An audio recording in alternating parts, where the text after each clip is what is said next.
Descomplicando o complicado. Texto e voz de Ângela Perrini, psicóloga clínica. Angústia humana. Anxious ou angor, na origem grega, significa angústia. Quem não sentiu uma sensação desagradável, muito sutil, como um presságio, talvez uma intuição misturada ao medo, que nos traz uma representação mental de perigo? A luz vermelha piscando como um alerta: cuidado, alguma coisa está para acontecer. Ou, muitas vezes, a pessoa está passando por uma fase difícil, de estresse, morte de um ente querido, abandono ou rejeição. É normal sentir-se angustiado, triste, desanimado, com dor no peito, após uma situação de perda ou de rompimento de uma relação afetiva. Quando a dor é muito angustiante, podemos chamá-la de síndrome do coração partido. A falta do objeto amado é sempre acompanhada pelas dores do amor, chegando ao ponto de ficarmos doentes por amor. Numa situação de perda, o nosso corpo passa a liberar doses do hormônio de adrenalina, o qual provoca uma contração do músculo cardíaco, dando a sensação de um aperto no peito, uma angústia sufocante. O centro das nossas emoções está na mente, mas os sintomas físicos são expressivos e funcionam como um alarme do corpo dizendo: eu não estou bem. O ser humano tenta compreender a natureza do mundo e de si mesmo. O pensar, o sentir e a maneira de agir podem ser considerados como funções racionais que fazem uso da razão, do juízo, da abstração e da generalização. Já a intuição é uma função irracional, baseada naquilo que percebemos de forma subjetiva. No interior de cada um, existem sinais que são os reflexos do nosso íntimo que dão uma imagem real ou disfarçada dos nossos sentimentos. Esses sinais vão indicar a nossa conduta, atitude e a maneira de agir ou pensar perante a vida. A mistura de sentimentos é vivenciada pelo ser humano desde a fase intrauterina, no decorrer da gravidez, quando a mãe passa para o seu bebê emoções, conflitos que podem variar desde a angústia até a alegria. No ato do nascimento, o bebê vivencia a angústia da perda do útero materno, local aconchegante e estável. A primeira reação é o choro pelo impacto do mundo externo. Na medida do seu desenvolvimento físico e emocional, ele passa a observar e codificar o mundo ao seu redor, mediante as sensações que recebe da mãe, que pode ser amor ou tensão. Nessa fase, ainda não tem noção do que é seu e o que é do outro, pela falta da capacidade de reconhecer ou distinguir o que é melhor para ele ou o que é considerado como zona de perigo, ou seja, o que poderia violentar o seu equilíbrio físico e emocional.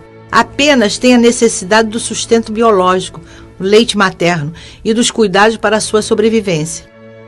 Na fase do desmame, retirada do leite materno, pela substituição de outros alimentos, o bebê passa a sofrer novo sentimento de perda, angústia automática. Podemos considerar que a angústia está ligada ao sentimento de perda. Esse sentimento origina-se de reações afetivas complexas que figuram na ausência de alguma coisa desejada ou no temor da perda. Tais estados podem ocasionar angústia real ou neurótica, principalmente quando estão interligados ao medo, temor frente à emoção de um acontecimento externo ou perigo que ameaça o nosso instinto de conservação. Quando o medo extrapola, pode surgir a angústia neurótica, onde o perigo exterior passa a ser internalizado no eu da pessoa. Podemos analisar a situação de alguém que mora em um prédio, em frente a uma favela envolvida em constantes trocas de tiros, confronto entre policiais e bandidos, trazendo um tormento para os moradores. O que acontece? Cada situação de tiroteio significa perigo. trazendo uma angústia neurótica no interior, no eu da pessoa.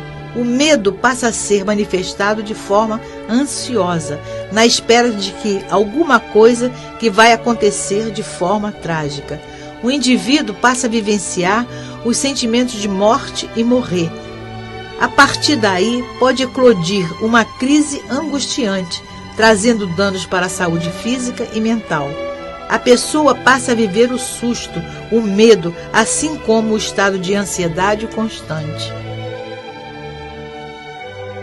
O susto pode ser um estado inesperado de um acontecimento, uma espécie de defesa. A angústia vem de forma sutil para nos preparar e nos proteger do susto.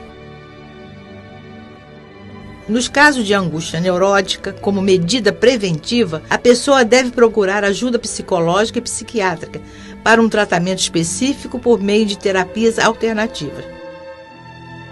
No consultório de psicologia, registramos vários sentimentos de mágoas, culpa, frustração e raiva que se acumulam ao longo da vida de cada um. Esse acúmulo de sentimentos pode ocorrer por falta de assertividade na expressão ou por medo de magoar e perder o outro. A pessoa passa a autonegação de suas emoções. Tais dificuldades de expressar ou sentir pode formar bolhas negativas de acúmulos de sentimentos e emoções geradoras de ansiedade destruidora.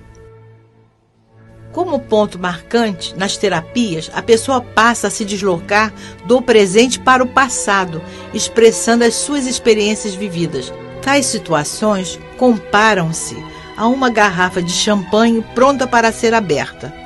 Ao abri-la, toda a pressão contida sai em fração de segundos, sendo uma mistura de sentimentos vaporizados pela angústia humana, sufocados e reprimidos anos e anos. Nesse processo da terapia, tentamos iniciar um novo momento, compartilhando a máxima expressão do pensamento de Sócrates, segundo o qual, através do conhecimento, o ser humano é libertado. Conheça-te a ti mesmo. Podemos nos referenciar também nos registros do célebre romano Cícero, que nos seus ensaios literários dizia: haverá alguma coisa mais doce do que teres alguém com quem possas falar de todas as tuas coisas como se falasses contigo mesmo? Em síntese, as nossas dores do eu são humanas, são feridas emocionais que precisam ser cicatrizadas e tratadas por alguém. Muitas vezes, o despertar para o tratamento psicológico torna-se uma caminhada lenta e gradativa para ser alcançado. Angústia. Angústia são reações afetivas complexas que figuram na ausência de alguma coisa desejada ou no sentimento de temor da perda. Quando não controlada, torna-se traumática, podendo reduzir a pessoa a um estado infantil de desamparo.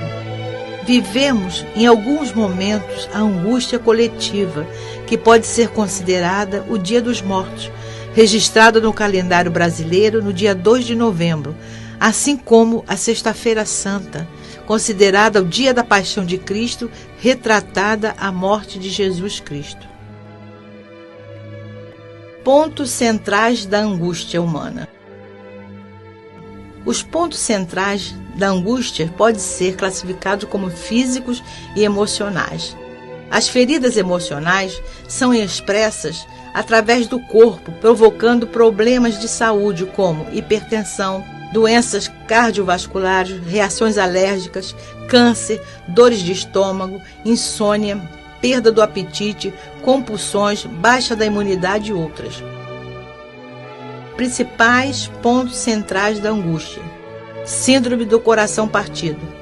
A angústia repercute nas sensações de baixo astral, tristeza ou sentimentos depressivos, mesmo ocasionalmente por perda de um ente querido em situações traumáticas de estresse pelo abandono de um grande amor.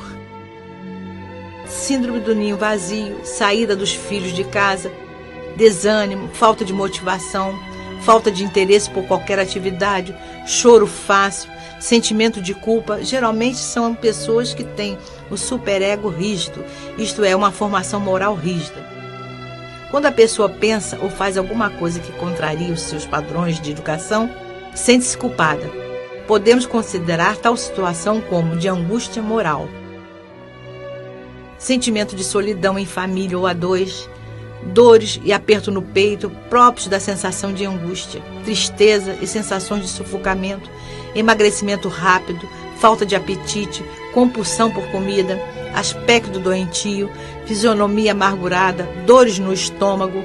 O estômago é um órgão de choque que responde ao emocional através de contrações que podem interferir no processo digestivo, diminuindo o impacto das emoções. Dicas: crie um novo projeto de vida. Exercite a independência emocional, aprender a ser assertivo, expressar as emoções de forma clara, aceitar as falhas como experiências e oportunidades de crescimento pessoal. Observe os seus desejos e vontade. Procure estabelecer metas alcançáveis para suas realizações se concretizarem. Avalie as suas atitudes frente à vida e observe que ficar chorando num canto não traz resultados positivos e nem abre novos horizontes. Procure sorrir para a vida. Confie na força superior Deus. Você não está desamparado. Busque esta força dentro de você e siga em frente. Procure sentir a sua energia psíquica e sublime, se puder, com atividades altruísticas. Quando sentir-se angustiado por motivo de separação, perdas, abandono ou rejeição de um grande amor, a angústia do coração partido, afaste a ideia de fracasso. Procure viver o período da perda. O melhor remédio para a cicatrização dessas feridas emocionais é tentar substituir tais sentimentos por outra situação que possa trazer um novo sentido para a sua vida. O importante na vida é não se sentir refém de sentimentos, como a angústia humana. Apesar de saber, ela faz parte da nossa natureza e da nossa condição de humanos. Você pode.